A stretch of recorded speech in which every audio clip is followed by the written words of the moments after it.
अस्सलाम वालेकुम सामीन और नाज़रीन, खालिद इकबाल का सलाम कबूल कीजिए। डायलॉग विद प्रोफेसर अकरम मीरानी हमारा आज का मौजू है, बल्कि सवाल ये है कि क्या भारत के वज़ीर आज़म मोदी का दौर ख़त्म हो रहा है? जी सर। देखिए डॉक्टर साहब, इंडिया में डेमोक्रेसी है, हम ये तो नहीं कह सकते वहाँ के लोगों को कि आप किसे मुंतखब करें किसे ना करें जी।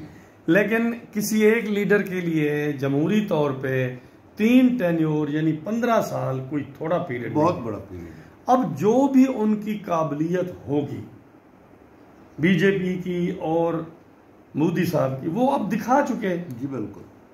अब हम देख ये रहे हैं कि जो दुनिया में तब्दीलियां आ रही हैं उसमें जो मोदी साहब, उनकी जो फॉरेन पॉलिसी है वो फिट नहीं बैठ रही, उन्हें समझना नहीं आ रही। वो तो ये सोच के बैठे थे कि अमेरिका में ट्रंप आएगा और भारत और अमेरिका के ताल्लुकात बहुत बेहतर हो जाएंगे। यकदम कहानी उलट हो गई। चाइना के साथ वो ताल्लुकात बिगाड़ चुके थे, अब चाइना के साथ बेहतर करने लगे हैं तो ट्रस्ट का डेफिसिट रहेगा, थोड़ा वक्त भी लगेगा। और अमेरिका के साथ ट्रस्ट का डेफिसिट हो गया है।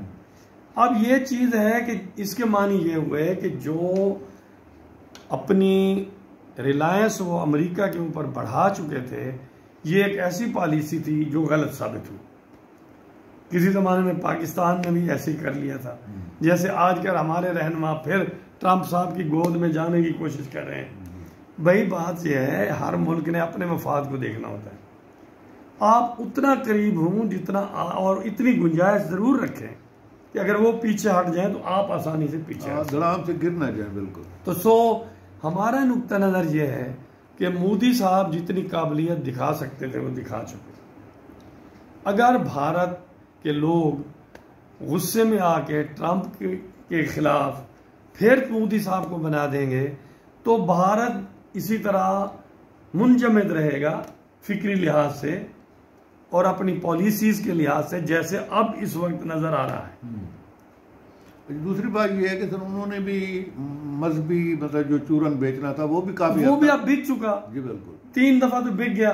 अब वहाँ मुसलमान जो कि अकलियत में है और कमजोर है, उनका हवा दिखा के आप कब तक चलाएंगे? जी ऐसे ही। तो ये यूजलेस हो गया है। इसलिए बेहतर यह है कि बीजेपी अपनी लीडरशिप में तब्दीली लाए और ऐसी फिक्र वाले लोगों को आगे बढ़ाए जो फ्यूचरिस्टिक हो मजीद, क्योंकि दुनिया में तो तेजी से तब्दीली हो रही है। बिल्कुल। और ये जो कंपटीशन है अमेरिका का और चाइना का, इस तो खत्म होने वाला नहीं है।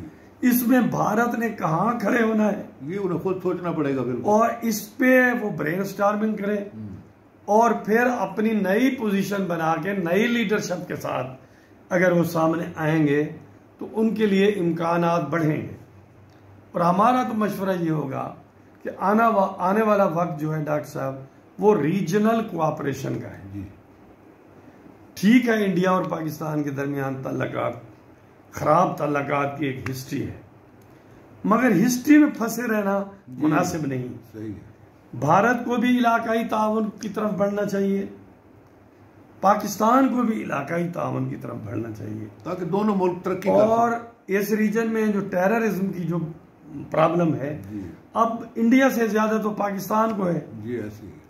इसलिए बेहतर ये है कि ये इलाके के सारे मुल्क मिल बैठे, China, India, Pakistan, Afghanistan, Iran, Russia, ये मिल के इस बुराई से बाहर निकलने की कोशिश करें और इसका मुकाबला करने के लिए कोई मैकेनिज्म बनाए। आहिस्ता आहिस्ता एतमाद साजी होगी। जी। तो अब सारा जो 50, 60, 70 साल की जो राइवलरी है वो एक दिन में तो खत्म नहीं हो सकती। बिल्कुल। तो अगर आप मिल के बैठेंगे, सोचना शुरू करेंगे तो नए मौके पैदा होंगे। तो सबके लिए यही बेहतर है कि अगर आप इलाकाई ताउन नहीं करेंगे तो फिर इंडिया भी पीछे रह जाएगा, पाकिस्तान तो पीछे है ही, मजीद पीछे हो जाएगा। ये जनाब इसी डायलॉग के साथ इजाज़त दीजिए। अल्लाह हाफ़िज़।